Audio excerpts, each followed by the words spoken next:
Remember Proposition 25? Voters approved it last November to force Sacramento lawmakers to pass a budget on time or else. Well, legislators are now getting a closer look at what or else really means. And Brandi Hitt is live in the newsroom with more on the Assembly's paycheck panic. Hi, Brandi. Hi, Glenn and Cher. No state budget in place, no pay. That is what most voters at home, a lot of you, approved. Well, now some lawmakers, including one from Los Angeles, say the state controller holding their checks just isn't fair. State lawmakers claimed they had passed a balanced budget. We found that the math did not add up. So State Controller John Chung is now denying lawmakers their paychecks and living expenses. After consulting state finance experts, he learned the budget they passed was short. They were short by a little less than $2 billion. And Governor Jerry Brown vetoed it last week. I asked them, be honest about what we're doing. No smoke and mirrors. So now Proposition 25 kicks in. For the first time since voters passed it back in November, if a budget isn't approved by the June 15th deadline, the paychecks for all 120 lawmakers stop until a budget is passed. Their salaries ranging from $95,000 a year to $110,000. Los Angeles Assemblyman Mike Gatto calls it grandstanding and taking money from his family. I do think it's very difficult to go back home and tell people, we've been working 18 hours a day, we've passed 2 budgets, and one guy has said that they don't meet his satisfaction, so he's not going to pay us. He has to understand that the plight of his family is the plight that millions of other Californians are experiencing today when there is no budget in place. But many Republicans think Chung did the right thing. The people made a decision. We need to balance the budget or we don't get paid. And I'm going to stand with that decision. So is it working? Well, immediately after this paycheck halt was announced, Governor Brown started meeting with state leaders on budget ideas. And the Senate Democratic leader says this whole thing could also spark a lawsuit.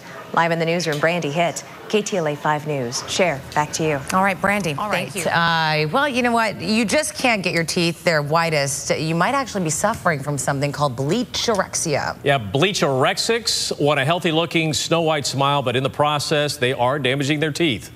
Brandi Hitt here in studio now with more on that. A lot of us have tried those products, right? Sure. The white It's making you strips. conscious about smiling. It does. Right. It does. And in fact, Americans spend millions of dollars every year on these products to try and keep their smiles white. But as we found out, some are really taking this too far. Admits that it would be easy. We brush, bleach, and treat our teeth with products to give us the brightest smile. Well, I think people want a very white smile like the Hollywood stars. But there are a growing number of bleachorexics, people who are over-bleaching and actually damaging their teeth. Dr. Becky Coates says the results can be devastating, from chalky white teeth that flake off at the gums to teeth so thin they're almost transparent.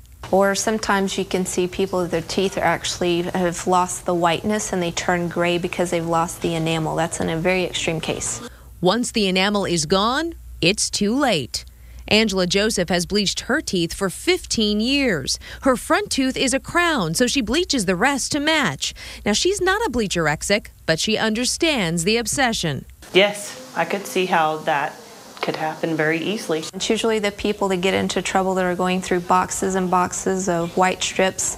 Not that they're not safe, but they're doing it too much in frequency. Dr. Coates says some bleach junkies even resort to home brews containing salt, lemon juice, and peroxide, all of which ruin enamel and cause gums to recede.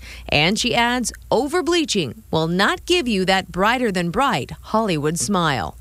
They don't realize that those people do have crowns and veneers, that's what makes their teeth, that white. Dr. Coates says that if your teeth and gums are sensitive for more than a couple of days, yes, you are probably bleaching too darn much. And if you bleach too much, you may be forced to get those crowns and veneers like they have in Hollywood. And they're not cheap. So, no. Yeah. The white strips are a lot cheaper, but we were talking, sometimes they can sting your teeth. You're sensitive. Yeah. You have to be careful. Right to the nerve, and that hurts. Thank you, Brandi. All right, still ahead here.